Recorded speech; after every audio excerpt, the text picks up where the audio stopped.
Welcome to Ask the Funeral Director with Mike Voyajakis. Brought to you by Voyage Funeral Home and Crematorium. Now, here's your host, Brad Wilder. Good evening, everyone, and welcome to Ask the Funeral Director on this Wednesday, June the 25th. Month's almost over. Lots has happened all month long. We've got another great show lined up for tonight. You're going to want to pay attention to this one because, what can happen is I think 100% of the people out there could very well experience this in their lifetime. Yet, in reality, 1% will probably actually face this fear. There's a lot to get to. Mike is standing by. It's all coming up right here on Ask the Funeral Director after this. I'm Michael Voyajakis of Voyage Funeral Home, Alexa's funeral director and embalmer in the province of Manitoba. Let's talk about simple cremation, and we'll talk about the price differences. At Voyage Funeral Home, simple cremation, $1,680, no hidden costs, no surprises. At Voyage Funeral Home, you get one thing for sure: continuity of care, treating your loved one as we would our own. What's included in simple cremation? Taking your loved one into our care from the place of death. Once we have your loved one into our care, we transfer to and from the crematorium.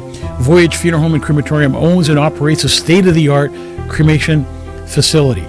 We include all your administration fees, provide you with your Canada pension forms, allowing you to apply for up to $2,500 from the government, provide you with your surviving spouse benefit forms, allowing you to apply for up to 60% of your loved one's pension. We help you put an obituary together, and the Winnipeg Free Press, the Winnipeg Sun are absolutely free on our website. Continuity of care, family owned and operated. Voyage Funeral Home and Crematorium. When you're thinking simple cremation, think Voyage, $1,680. Okay, I'm Michael Voyajakis. It was trying to play you again 2 times in a row. 2 times is a charming thing. Good evening. Good evening, everyone. Welcome to Ask the Funeral Director. Brad making me laugh behind the scenes here as we're having a great start to June 25th. Wow, we're almost through the month. Another month almost gone. And number one on the show tonight. Gord Beige. No. Steve Beige. Oh, Steve. Oh, Gord Beige. I was putting them together there. Steve and Gord are always together in that regard. Gord number 2. Gord, you got beat. Got beat up tonight. And Janet, hello from BC. Mike, hello, Mike and Brad from the Flying J. He's always at the Flying J. Well, Mike. There's a lot of Flying J's in Canada, but time he's in Calgary. He's in Calgary. Yeah, this time he's again, in Calgary. LOL. Barb Green's out there from southern Manitoba. Dan Ross from where? From Ross, Manitoba, of course. Debbie Kwan, Kathy. Tickle. See, I had to get you to do it. I knew you were going to try to get me to do it. I wonder what Kathy thinks when we do that. She's probably thinking, these guys are completely whacked. She's giggling. Debbie McKenzie from Tabor, Alberta. You missed Brenda Warwick. So did you.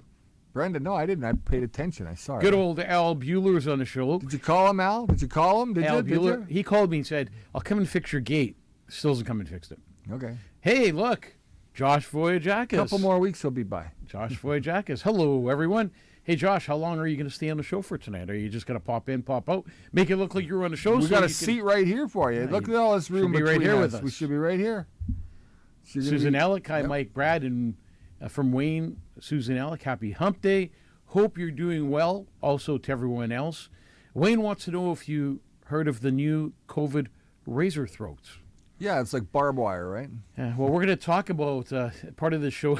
Terry Good's on the show. What the heck is that, Terry? It looks like some of the doctors we got in our medical field. I went through. Well, there we are. Sandra, hi. Diane Williman Sharp is in Saskatchewan with wild weather tonight. Sandy's in Winnipeg, probably. Yeah, Sandy Cheadle. And Sherry, hello, everyone watching from Ontario. Terry Good. Terry, what is that? I don't know what that is. Larry Tanischuk. Josh says, I'm a pop-in, pop-out kind of guy tonight. I just finished golf. Huh. Well, his dad doesn't have time to golf, but he does. Vicky Moore. So welcome to the show, everybody. Going to be an interesting show today, a show you want to maybe watch and think about it, because there's so many people that die alone. And the show is going to be all about that. But before we do that, we're going to do a couple of videos. Hey, Randy. Keep going. It's all good. Hey, Randy. Hey, where's Daryl tonight?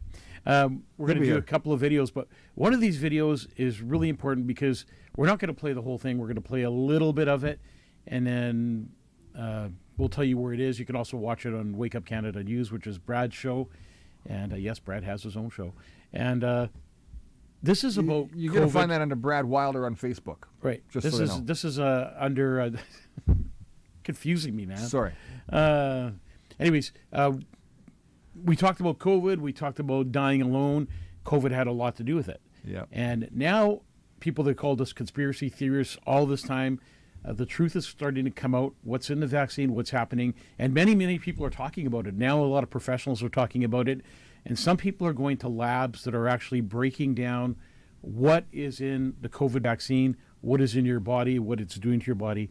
Right now, we're going to do there's whole a lot show on that. there's actually a lot of great videos that are starting to come out from doctors and people who study blood, for example. We've got that other one from the blood doctor. And you knew that something was wrong when Trump started giving people money back. People who were, fired from hospitals, from the army, from all kinds of professionals who were let go. And he was reimbursing them their salary for 2 years and hiring them back. So that tells you that the conspiracy wasn't so much for conspiracy. That's right. So we're going to get There's a lot of truth to a lot of these stories. Yeah. What do you think? We sit here and lie to you all night? Why would we do that? If But it's safe and effective, and it works all the time. It's perfect. That's for YouTube. That's just right. in case, because we get kicked off all the time. All the time. Every time we say something wrong. Hey, how do you like the Men in Black? Brad's in black. I'm in black. Black tie. I put my black glasses on, but you told me not to wear them. I look like a gangster or something. Kathy says, I love Dr. Jane. For 5 years now, she loves her. See, I said the name right. Look at Diane. She says, good for you. You said my name right. Proud of you. Attaboy. Try to say that again. A lot of things going on, too. Just to touch on the city of Winnipeg a little bit. Got a little upset today about, A little? Yeah, like the pool they shut down. We talk about this all the time. And Happy Pool.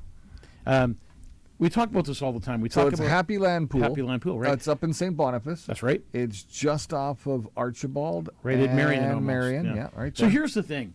We talk about getting our kids off the streets. We talk about our kids being safe and our kids having somewhere to go to cool being off in the summer. children, growing up and being a child and being able to do what we did when we were young. Playing in the parks, using the park swimming pools. Do you remember that with all your friends? And then in the sandboxes and on the swings and all that fun stuff when we did as we were young. And now they're taking that away from children and even adults, because Happy Land Pool was for everyone. Yeah. So they're taking that away. They shut down the pool. A lot of upset people in St. Boniface, but we are going to help. We're going to do something. Remember going in to the the near pool future. when we were teenagers?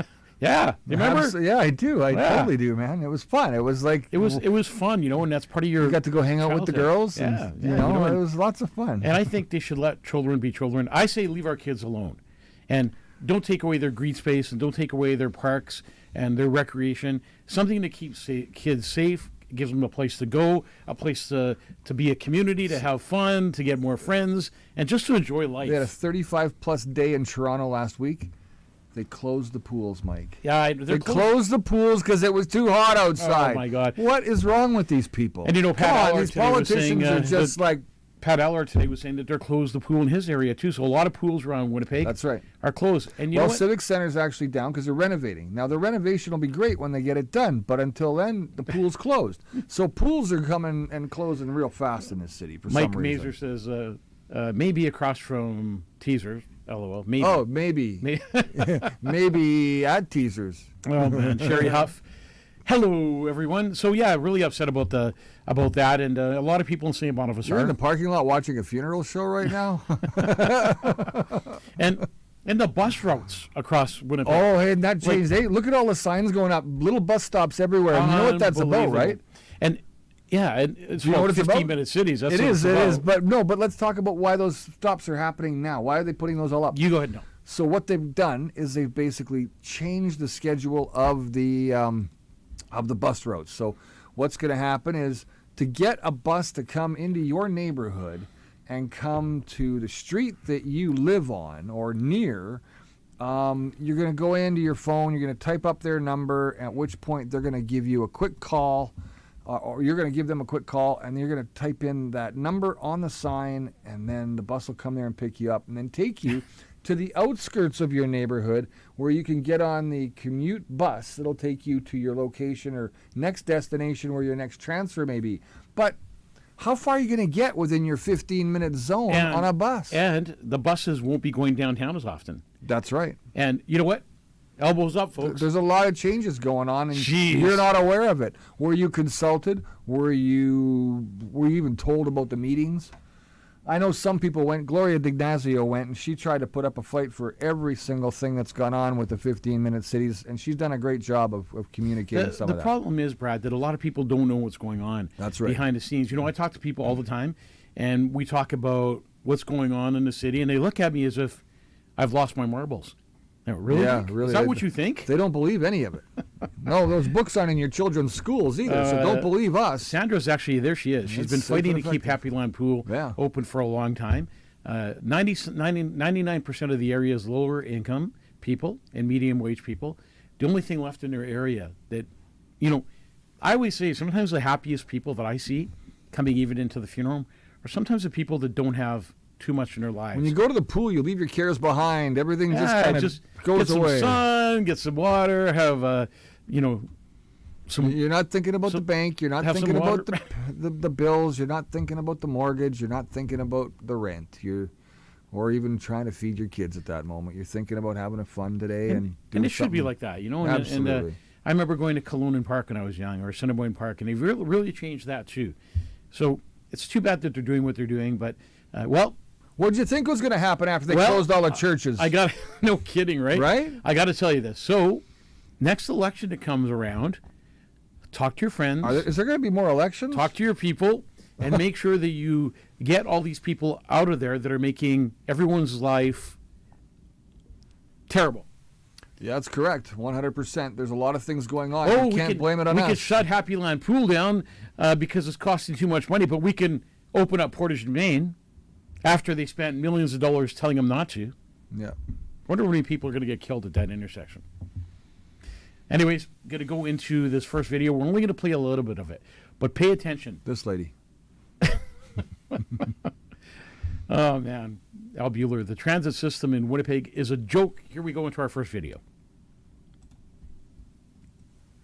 Remember the white clots that Mr. Richard Hirschman first brought to our attention, and then countless other embalmers around the world corroborated, finding these large white fibrous vascular castings that they're pulling out of jabbed cadavers? Well, a big part of the answer is now in. Self-assembling electrical circuit material. What the hell is that doing in a human body? Well, microscopy expert, founder of Brighteon TV, known as the Health Ranger, Mike Adams is here today to explain his bombshell findings in his near final analysis. The world has been terrorized with these materials, these shots, and these clots. And now we're getting a little closer to knowing why. You don't want to miss this unbelievable two-part interview of what these horrific white things are really all about. Are we going to play part 2 maybe next week, Mike? Sure, yeah. That'd be great. We could do something like that, right? Mm-hmm. All right. This is the Dr. Jane Ruby Show, and you're about to enter the mother of all truth bombs, truth in medicine.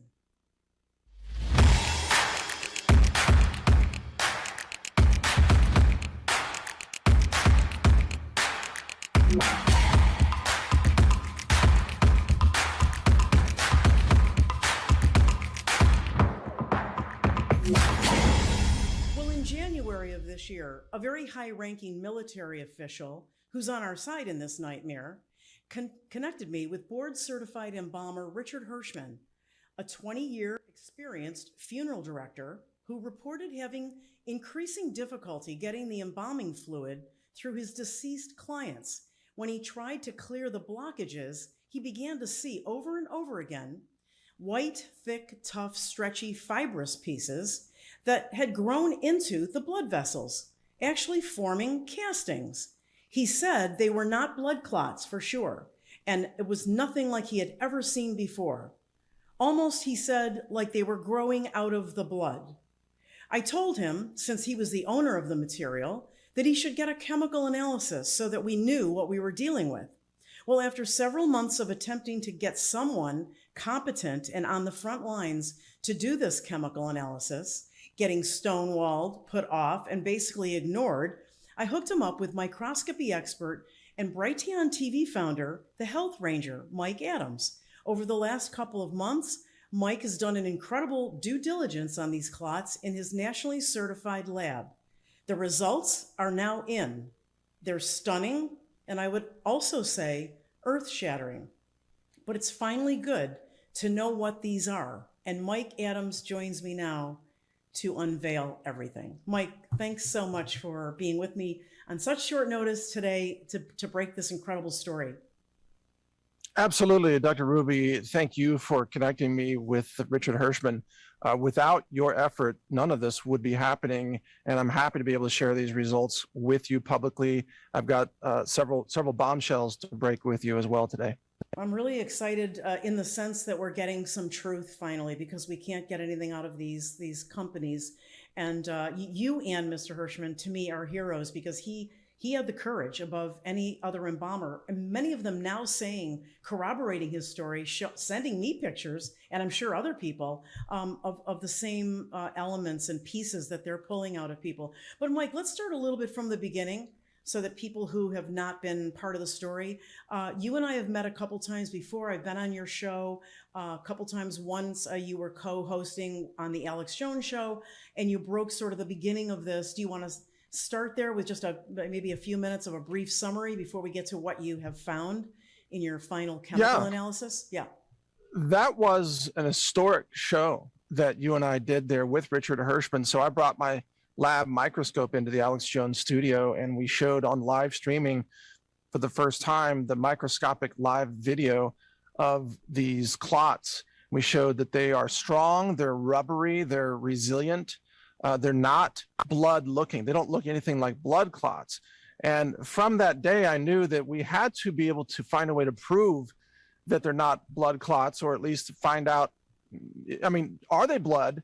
If so, how is blood changing shape like this? I mean, I had to find out. Now, as you know, I have an ISO accredited laboratory. We are globally accredited, by the way, 17025. We're audited, we're inspected, we have to pass competency tests every year. And so, you know, we're a legit lab. All of our results can be used in a court of law. They're recognized in any court in the world. So, and we routinely test food and superfoods, including meat products like dog food and cat food and chicken and beef and so on. So we routinely do these tests. And the instrument that I knew would be the most accurate for this analysis is called the ICP-MS. It's inductively coupled plasma mass spectrometry. And over the years, we've been doing this since 2013. So we've done tens of thousands of samples via ICP-MS. And so we took one of these clots from Richard Hirschman, and we ran the ICP-MS analysis. And then we also took a live blood sample from a healthy human being who was not vaccinated. And then we compared the blood to the clot with an elemental analysis breakdown. Now, we're going to share that with your audience here in a second, what we found, because it's mind-blowing. It changes the whole game here. But I just want to mention the limitations of this this instrument doesn't detect proteins. So probably there are a lot of proteins in these structures. It doesn't detect proteins. It doesn't detect, in fact, intact molecules. It breaks everything down into its atomic elements, and then it counts the elements. So we're going to be able to know, you know, how much magnesium or lead or arsenic or whatever is in something, but we can't say, you know, what this instrument doesn't detect pesticides or vitamin C or anything like that, okay, or hemoglobin for that matter, which is a pretty large molecule. So I just want to be clear. Okay. But yes, go ahead. Oh, I was just going to say, for the audience's sake, and we've already alerted them in the opening statement to the show before we started talking that this is a two-part interview. I want people to want to reiterate that, and that you not only have this breaking story, the bombshell of what this clot really is, but you also in part two, we'll get into, because we need the time, you're going to explain some latest findings that are literally, this is somewhat of a hot mic situation, pardon the pun, but you're going to break in the second part of the interview what you have found in, I want to tease it up a little bit for folks, that what you have found in 3 particular vials of the actual, what they're calling the vaccine injections that are in circulation right now. Yes. But before we get to that, so I want to let you get back to that. There was a great layup of what you've used to chemically analyze. I call it chemical, but really it's dividing out the elements of. All right, there you go, Mike. So the reason we played this is because this lab who's doing the research on what's in the vaccine, their reports are able to go to any court in the world. So obviously that gives them the just cause to do what they're doing. The Hague. A Hague for a judge to be able to look at it and see that it's legit and it's not coming from some basement lab somewhere. It's coming from a legit lab. And some of the findings, like I said, I'll put the video up on Ask the Funeral Director too, but you could watch it on Brad's also. But interesting what the vaccine is doing to people's bodies and the blood inside the body. And I know a lot of people are very fearful when they hear stuff. Mike, why are you playing stuff like this? Like, I got vaccinated. I didn't want to. I got forced to because of work, or I wanted to go on a trip, or Wished I didn't know this. Whatever. So a lot of people just wish they didn't know and hope nothing happens to them. And you know what? I pray that nothing happens to you, or you don't experience any of these side effects if you're also vaccinated. We're going to get into the show now, but you got to watch this video. So what does it feel like to be alone? And we're going to talk about COVID. We're going to talk about a whole bunch of stuff, how people die alone and how people are alone. But this is a lady that's letting out her feelings, and it's pretty emotional.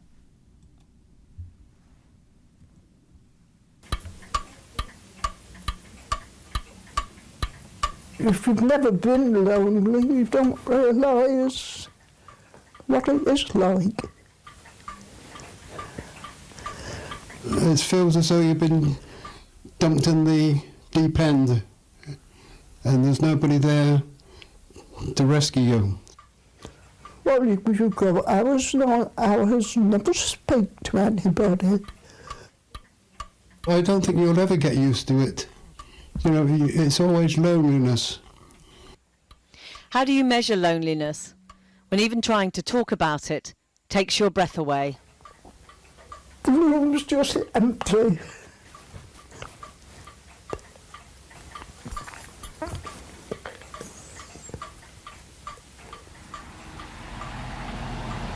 "91-year-old Margaret Nicholas has lived in this house virtually her whole life. First with her parents, then her husband and family. 2 years ago her husband died. Now it's just her.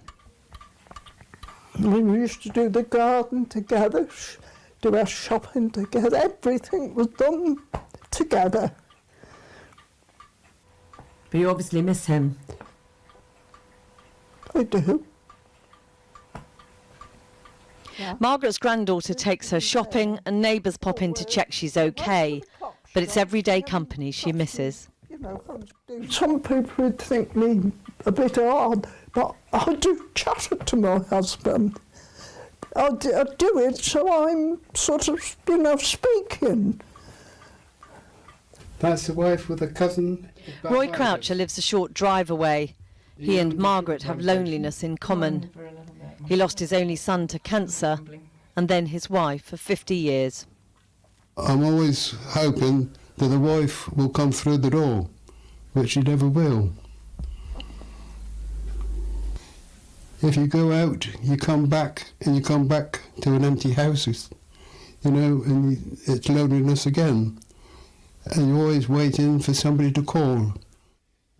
Roy says he's lucky. A friend and her family see him most weeks. But like Margaret, some days the only voice he'll hear is a call from a phone befriending service run by volunteers. Judy rings up on a Saturday night because last Saturday she was the first person I spoke to all day. And that's a long day. It is a long day. And how much difference has that made, that phone call that comes on Saturday night when you haven't spoken to anyone else all day? Well, I always look forward to it. I always put that phone on that seat, ready to pick it up. And that's a great help. The campaign to end loneliness says it should now be treated as a public health issue. Identifying the most vulnerable is critical, then offering support to cope with the bewildering and painful reality of ending up alone. I'd never been on my own ever before. No.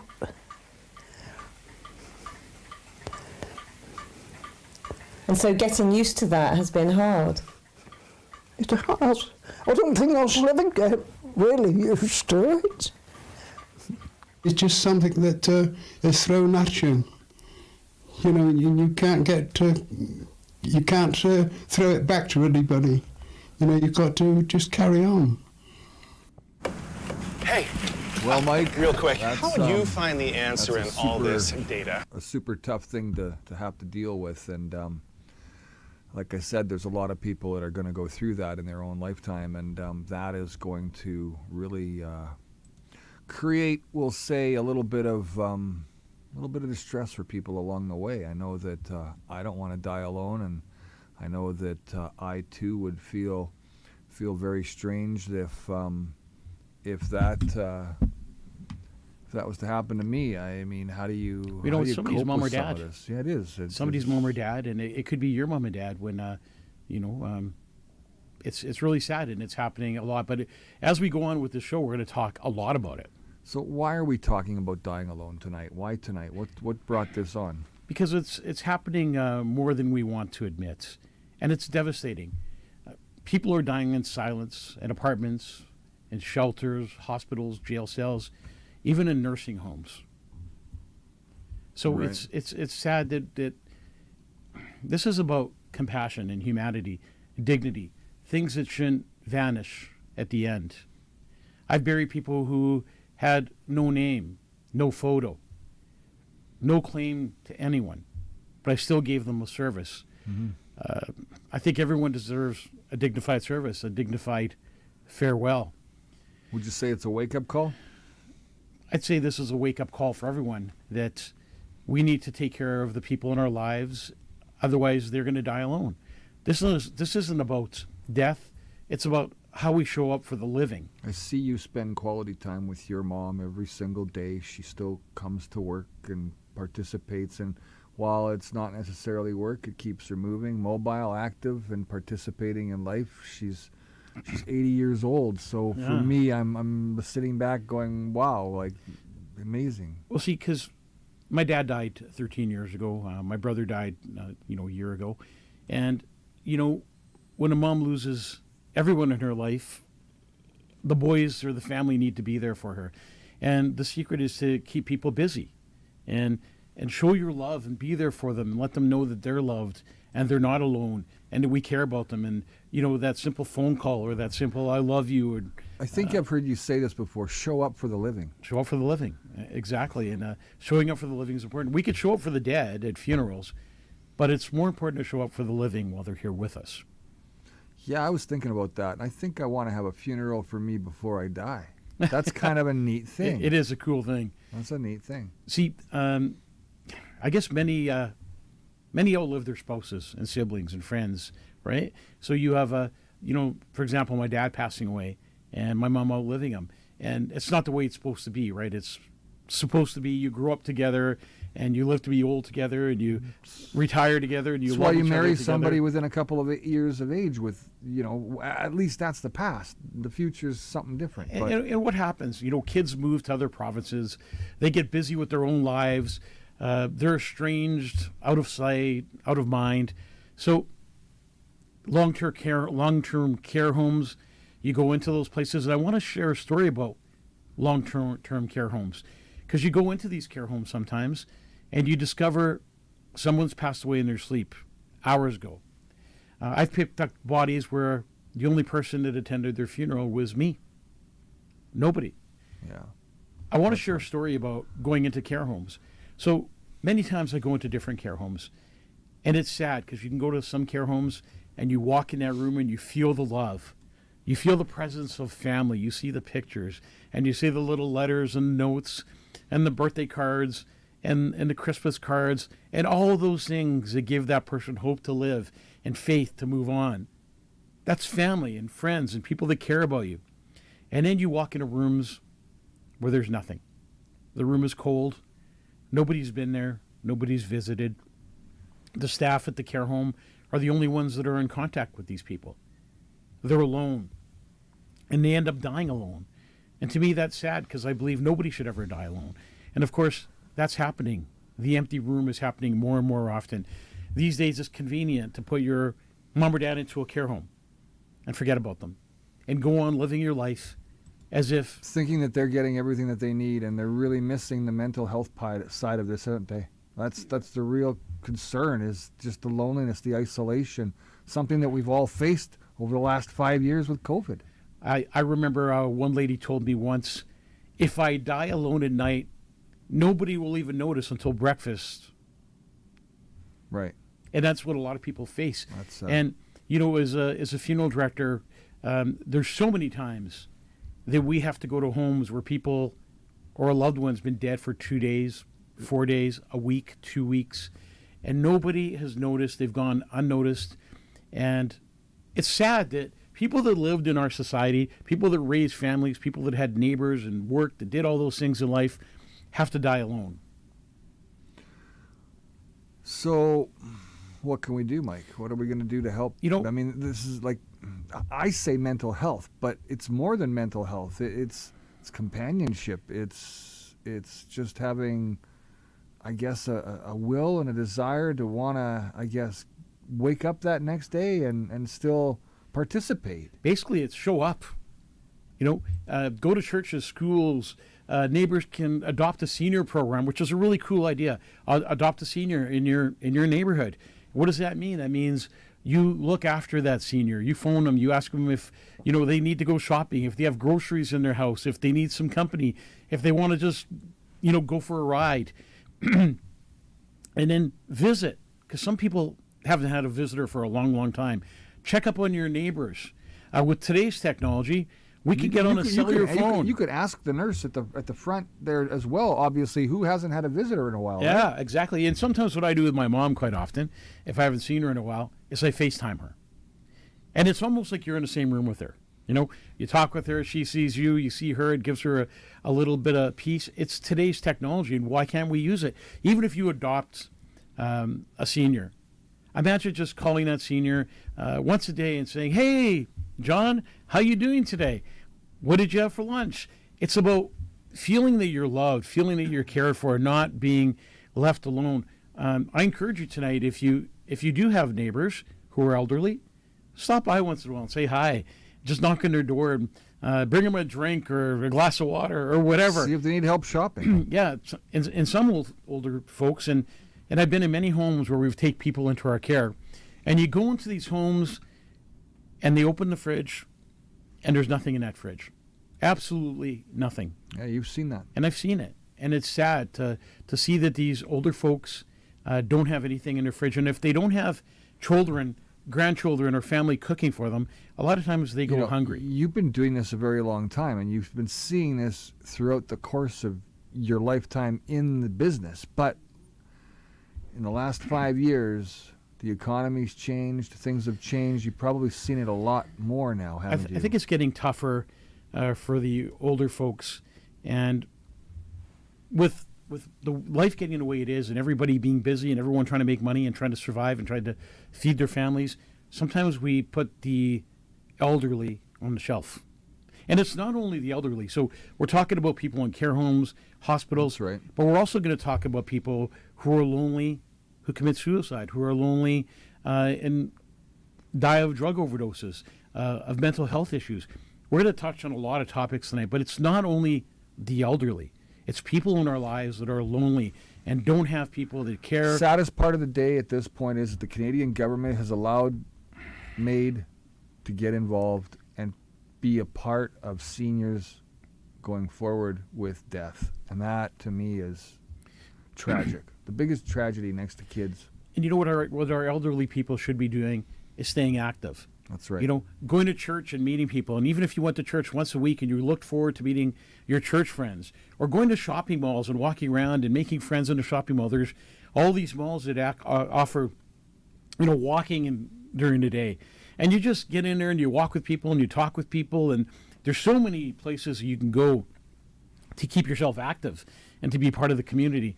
And it's those people that are afraid to take that step outside their house. Sure. And the only thing they count on is maybe their kids, you know, to come and see them. And like you say, my mom, right, she's super active. Matter of fact, absolutely. Mike, don't do that. You do it this way. You got two other brothers, big family to deal with. She's not going to let you down. Yeah. She's going right to the end, and she's the mom who you're going to say was the hardest working mom you've ever seen in your life. And you know, you made a good point there. So what can we do? We could participate in, you know, brothers, take turns, cousins, take turns.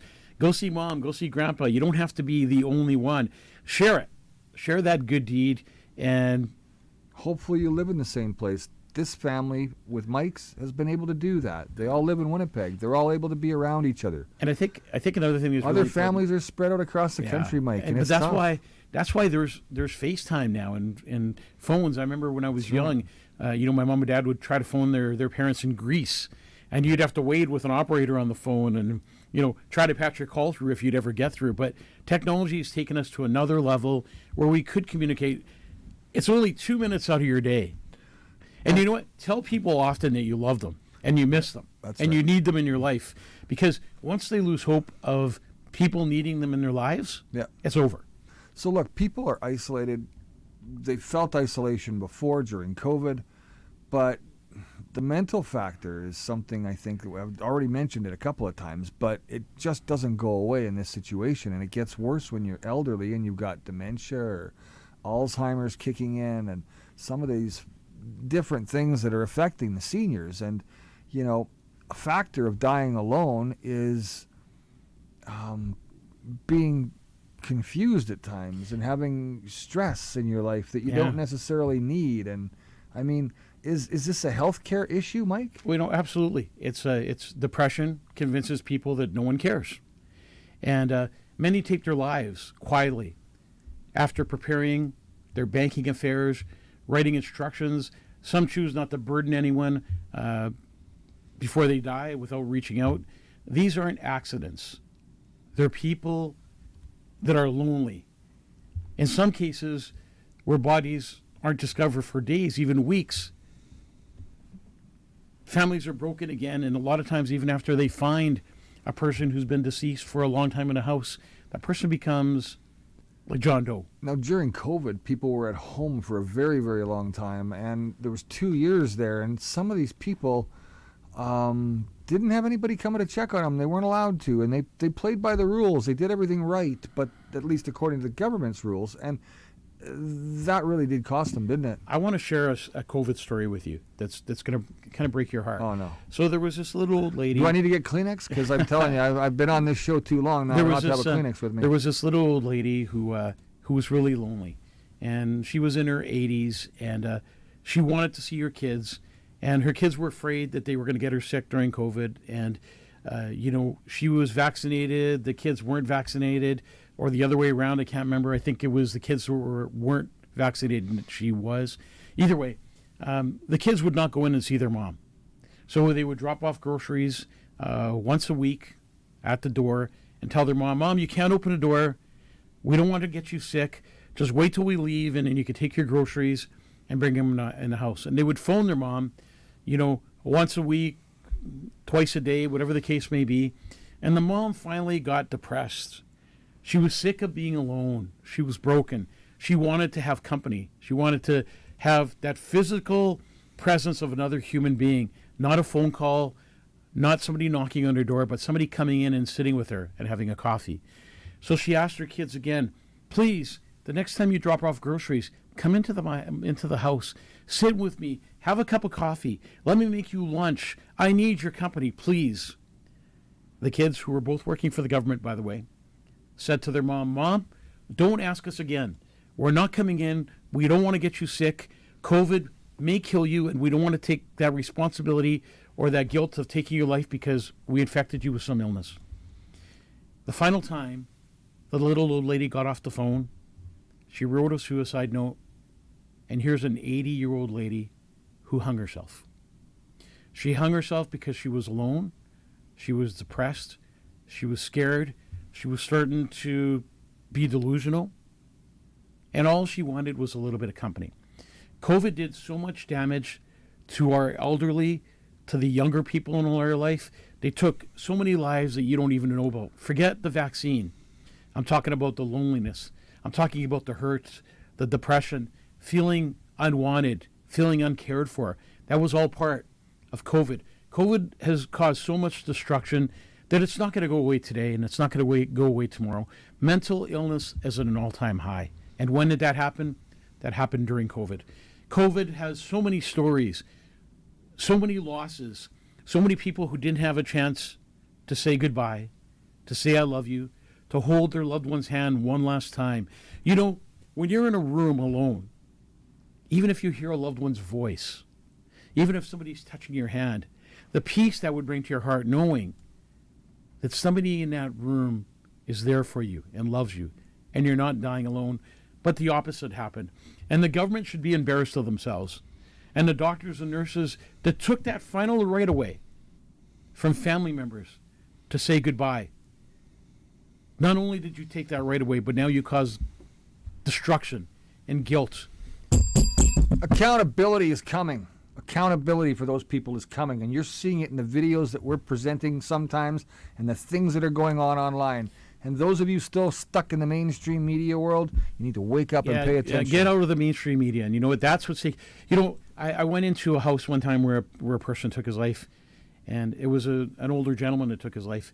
And what he said on his notes, his suicide note, he said, I hope somebody feeds my dog. That was his last worry in the world, because he had nobody else but his dog, and all he cared about, you know, during his last minutes on this earth was his dog. So we remind people that their lives still hold value. You can say that out loud many times to yourself. Absolutely. Because if everybody you don't, matters. If you don't, how are you going to get through this? And you know, I think people still don't get together, Brad, like they they have used to ask. You have to ask nowadays. You can't just hope you're going to get invited. It's not an inviting world anymore. No. It's changed. No. And it's more about making the decision to do the right thing. And as individuals, we have to say to ourselves, I'm going to go and do that. I'm going to take care of that. You know what? Check in with isolated people. Encourage mental health support for all ages, especially seniors. Remind people that their lives hold value. Say it loud. They need to hear it. You know, people take your words to heart all the time. And it's our words that matter. Absolutely. It's our presence that matters. Not our presence during death, but our presence during life.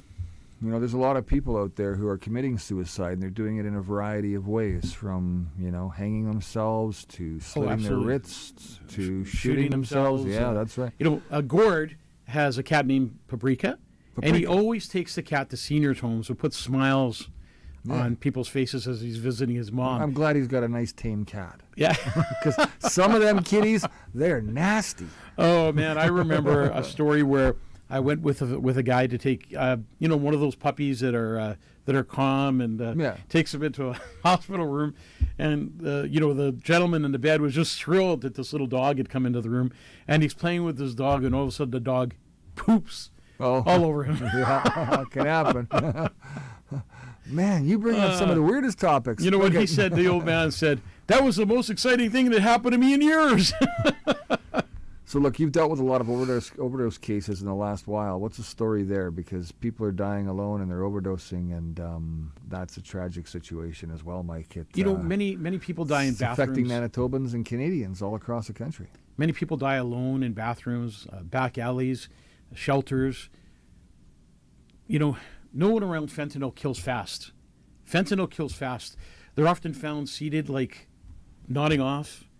Often no ID. No family to contact, sometimes no funeral at all because they go unclaimed. I've buried young people with no obituaries, no photos, no cemetery. Parents sometimes only find out days or years later. Guilt follows after life. One father said, I was so ashamed to ask for help. Now I'll never forgive myself. And That's those are tough. the things that happen. People are dying alone in all kinds of ways. It's not only the old, it's not only the sick, it's people that are young, healthy individuals. We are talking about a mental health crisis. Correct. And this is a health crisis that needs attention immediately. And the government isn't doing things fast And enough. what's funny the is- province isn't doing No. things fast enough. And what's funny is they spend all this money on all kinds of stuff that doesn't matter. What matters is people. Narcan, Narcan. safe injection sites. Those things are coming to Winnipeg. We don't need them here. In a reality, I've seen what it does in Lethbridge, Alberta.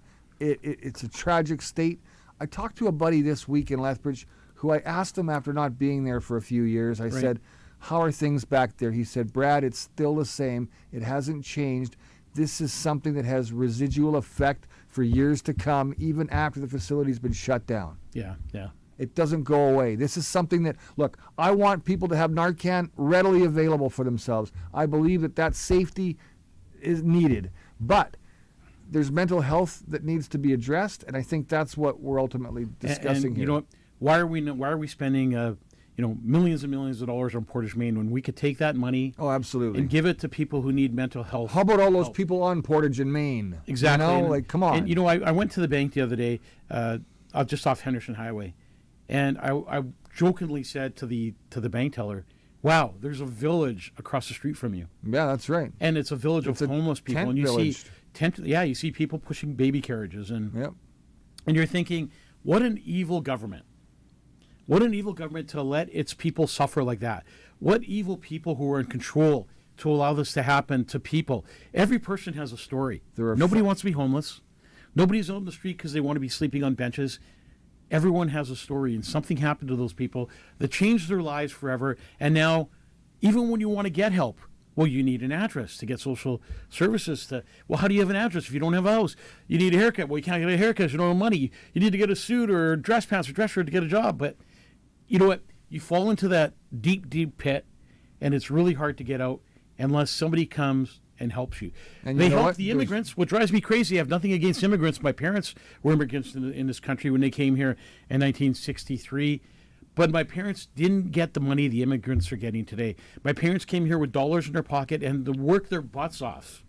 To put food on the table. Learn the and- language. And learn the Assimilate language. it into our cultures. And my mom tells me stories about getting off the train, and there's 6 feet of snow on the ground, and she just came from Greece. Mike, I never see snow before. You We wanna don't wor- even have a jacket. You want to worry about dying alone, yet that's what they came to. I'd Yeah. be scared. Oh, wow, would you be scared? And I say put the immigrants on hold Yep. and take care of Canadians first. Let's and start. make sure Canadians have everything they need, and then we can bring in immigrants. Once we take care of the homeless, once we take care of those kids that are starving. You said it earlier tonight, Mike. You said Donald Trump brings a level of patriotism Canada Oh. needs. And if we could find somebody in Canada to take care of that patriotism, I think we'd Yeah. probably do the like right thing Donald along Trump the or way. not, he is doing so much he's collected $80 trillion, $80 trillion in tariffs. His plan is so Americans will never pay tax again. Yep. He's put homeless people in homes. He's put veterans in safe places, and he's given them shelter. He's a president who cares about America. And we need a president that cares about Canada first. A prime minister that cares about Canada first and takes care of people first before anything. Let's take care of our Canadians. Let's take care of our veterans. Let's take care of our homeless. Let's take care of our people that are struggling with mental illness. Let's take care of our elderly who are alone. Let's take care of the people that are hungry. There's so much we could do. We need to take care of Canadians first, and Michelle said it right there, last comment that she's got up there.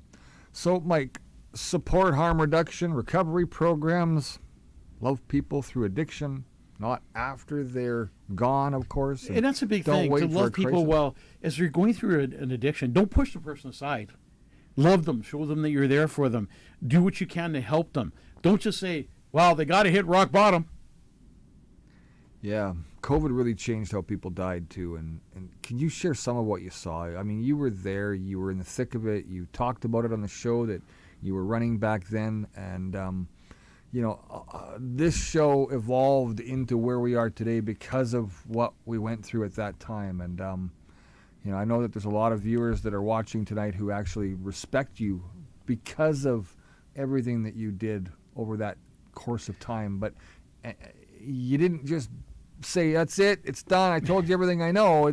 It continues today. We take risks every time we set foot into the studio and sit down behind these microphones thinking that we're safe and effective. But safety isn't always there. Yeah, we're not safe or effective. As a matter of fact, when I speak out as a licensed funeral director in the province of Manitoba, and sometimes people don't like what you say and then they don't support your business. But I want you to know I'm all about people. I'm all about care. I'm all about help, compassion, love. That's Mike Voyajakis. Puts people first, and it's important that you put people first. What happened during COVID? Here's what happened. Families were banned from hospitals and care homes. What an embarrassment to have a mom or dad in a care home and not be able to see them. And then your mom or dad or your loved one dying alone.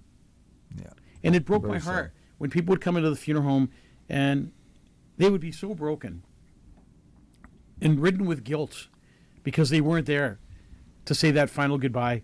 Mm-hmm. Like I said, if you're even in a room and you hear your son's voice, what peace that would bring to your heart. Last words said over crackling video or phone calls. That's not good enough. Breaking up and I remember going to a care losing home with signal. Mike. We went to a care home. Now, I'll never forget this. It's engraved in my heart. A lady in 40 below weather standing outside talking to her mom in a hospital bed through a window. And I thought, how can they do this? How can one human being actually do this to another human being? And all in the name of a virus. And the nurses in those hospitals, the doctors in those hospitals, if this virus was so deadly, they wouldn't be going in either. They wouldn't be going in because if they did, they wouldn't be coming out. they wouldn't be making dancing videos either. Just saying. Some died without a single goodbye. I held the hands of people's children a lot of times in the arrangement office because they just needed a hand to hold on to because they were crying. They were crying so bad. There was no hugs. There was no closure. There was no mourning. And afterwards, they would tell you there's no funeral. It was complete insanity what people fell for and how we let this happen to our loved ones, how we actually allowed our loved ones to die alone. Let me tell you something. It would take a brick wall to hold me up from going to see my mom, a brick wall that I would break through to make sure that I can hold my mom's hand and tell her that I love her and let her know that I'm there for her and she's not going to die alone. And if you go, I remember one time I was in a hospital and my dad had a heart attack. And I remember the security getting so violent with me that I got escorted out of the hospital because I wouldn't leave. One family said, we never got a chance to see her again. Not alive, not even in a casket. She just disappeared. And a lot of people are having to deal with that. The reality of no reality. Their mom died. They didn't get a chance to say goodbye in the hospital. They didn't get a chance to say goodbye at the funeral home. It was simple cremation. See you later. Thanks a lot. What do you do, Mike? What do you do? What do you do next time you stand up and you do the right thing? The right thing is not allowing the government to say, who's the government to tell us that we can't see our mom and dad, that we can't see our brothers and sisters or our nephews, nieces. It's our right to do that. Compassionate care even in pandemics, right? If my dad was here when that COVID happened, he was, Mike, I'm telling him now, I'm going to kill someone. If it would have been the other way around, your dad would have stormed the building, right? My dad would have stormed the building. There's no way my dad would have allowed. My dad taught me to be a very strong person. My mom and dad together as a combination told us and taught us never to give up and to fight, for what we believe and fight for what's right. Yeah. And just because somebody said, what's right is wrong, you know what's right in your heart. Absolutely. And you fight for that, and you fight for that till the end. You got to plan ahead too, right, Mike? Planning ahead helps a lot. So if you're an elderly person, alone, think about pre-planning your funeral, putting all your wishes on paper, maybe doing a wishes and memories book, and then when you die and there's nobody there, you can have that dignified funeral that you want. It's compassionate. You still need an executor? So a lot of times you can put a lawyer as an executor, or if there's nobody, sometimes they put a friend, they put somebody in there. Okay. You know? So, Mike, what's it like when you have to bury someone who has no one? You've been there and done that. So what's like that's... It's heart-wrenching. That's painful. You're the witness, the griever, the speaker, the family. We still give them dignity. Say their name, say a prayer. Pause in silence. Sometimes we can't even find a photo. But we don't skip it. We honor them as if they were there and as if they were our own. And that's the only thing we could do as funeral directors. Once I stood at a grave and whispered, "You mattered." That was all I could offer. But it was real. It came from my heart. And sometimes it's too late. And sometimes you wish you could have been there. And sometimes you wish you could have held that person's hand. But dying alone, and I said this during COVID, nobody should ever die alone. And that's something I stand by, and I'll continue to stand by. In some cases, we have no choice. But let them know they care while they're alive, before they die alone, to take away, that guilt. I've seen churches where they bring in congregation and they end up being a part of the funeral service. And so you could volunteer for that, actually, where some people volunteer to go to funeral services when unclaimed services is involved. So that's like a pauper funeral? Right, there's no loved one. Yeah. So they come in and they are there for the unclaimed body or the abandoned body.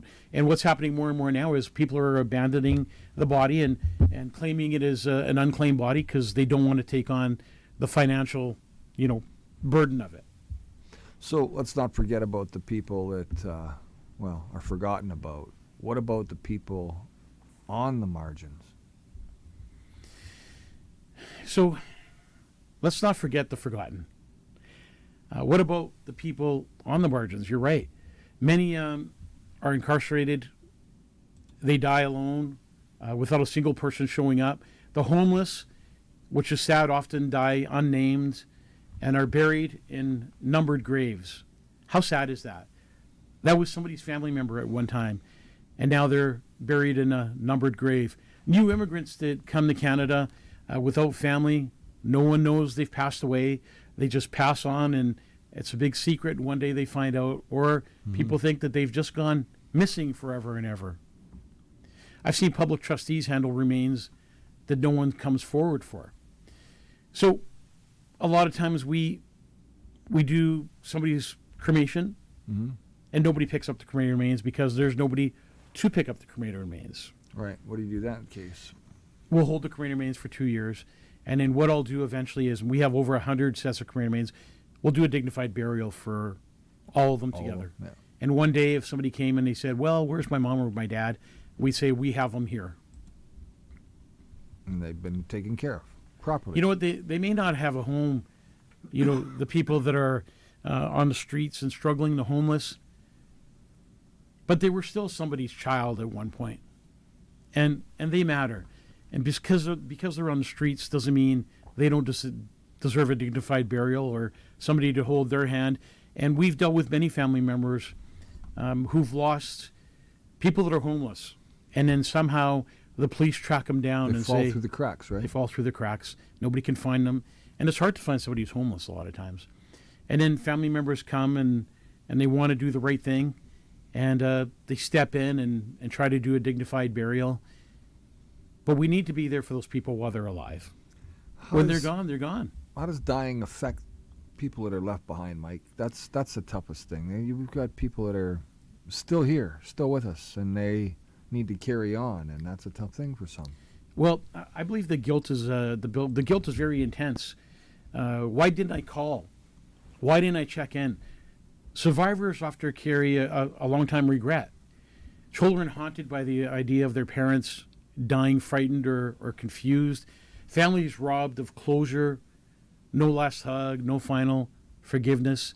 The biggest thing that can happen to you that eats you like cancer is guilt. The guilt of knowing that you should have, but you didn't. And that guilt can set you into depression yourself, right? Yeah.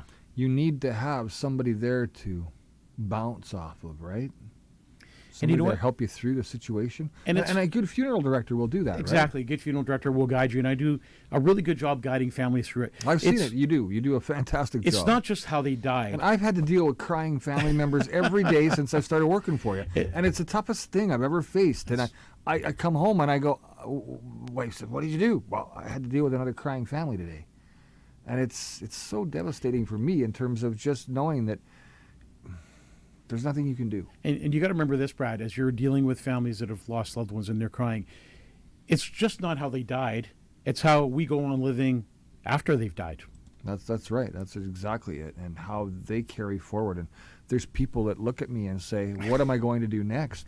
I don't know what to say I'd sometimes. say start making peace tonight. If you have hard feelings with somebody, if you're fighting with a loved one, don't wait for an illness or somebody to be distant. Speak those words that you would say at a funeral, but say it while they're alive. That's the trick, isn't it, Mike? Now, this is heavy, but what gives you hope, Mike? What can people do right now? Like, what's on the tap? I What's believe on the there's table? no soul that leaves this world unseen by God. But we're in God's hands here. It's on us. Hope comes from people who show up when no one else does. You don't need to change the world. Just change one person's last day. That's what's important. Sometimes that one hello you say, or that one word I love you, is the only word they hear and the last word they hear. And so many people walk around and you think that they have people in their lives. And you know what? I make a point of this. I walk by people and I say, hey, how are you? And some people look at you like you're weird, but other people stop and they go, wow, somebody actually cared to talk to me and say hi. Well, there's another edition of Ask the Funeral Director. Hope you enjoyed the show and the topic. It's an important topic that we talked about because nobody does deserve to die alone. Be with your loved ones. Share those words, I love you.